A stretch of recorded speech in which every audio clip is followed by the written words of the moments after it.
13 गाड्यावर 13 जोड्या सकाळी सकाळी येऊन हजर होत्या. शिवाय त्यांच्याकडे आहे ना डिपिंगचे डबे सुद्धा होते बरं का, त्यांचे स्वतःचेच. ह्याला म्हटलं अवघडच काय माहिती ते म्हणे कसं आहे प्रत्येक शेतकऱ्याकडे ना एवढे 26-27 आहे ना डबे राहत्या नाही राहत्या, त्याच्यामुळे ना आम्ही घेऊनच येतो. म्हटलं मग बादल्या तुमच्याच आहे का? म्हटलं हे काम पटलं बा आपल्याला.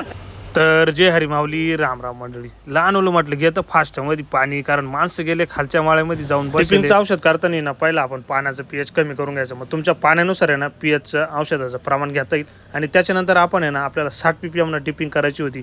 मग आपण आहे ना 1 लिटर ॲसिटोनमध्ये आहे ना 24 ग्रॅम GA खालून घेतला होता. मग अशा पद्धतीने 24 ग्रॅम GA टाकला आणि ना 1.5 ml डायमोर घेतला. द्राक्षाची चव टिकून ठेवायची असेल ना तर परत डायमरचा डोस आहे ना परत घ्यायचा नाही, कारण काही ड्युटी शेतकऱ्यांनी ना इतर शेतकऱ्यांना डबल डोस द्यायला लावले.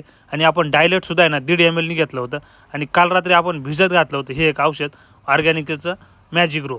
मग ह्या सुद्धा बॅक्टेरिया ना आपण रात्रभर भिजत घातल्या आणि ह्या टाकताना ना गाळून घ्यायच्या. मग लहान ओलं म्हटलं टाकता फास्टमध्ये अशा पद्धतीने ना मॅजिक ग्रोचे बॅक्टेरिया आपण आहे ना टाकून दिल्यानं झालं आपलं औषध रेडी. लहान गेला होता पुढं ट्रॅक्टर घेऊन आणि आपण गेलो होतो मागून बुलेटवर. मग इकडे आहे ना गेलो मॅनेजर दाजीला म्हटलं तू शब्दात एकदा आवाज देत डबडा भरून घ्या रे, घर मोड चाल नको.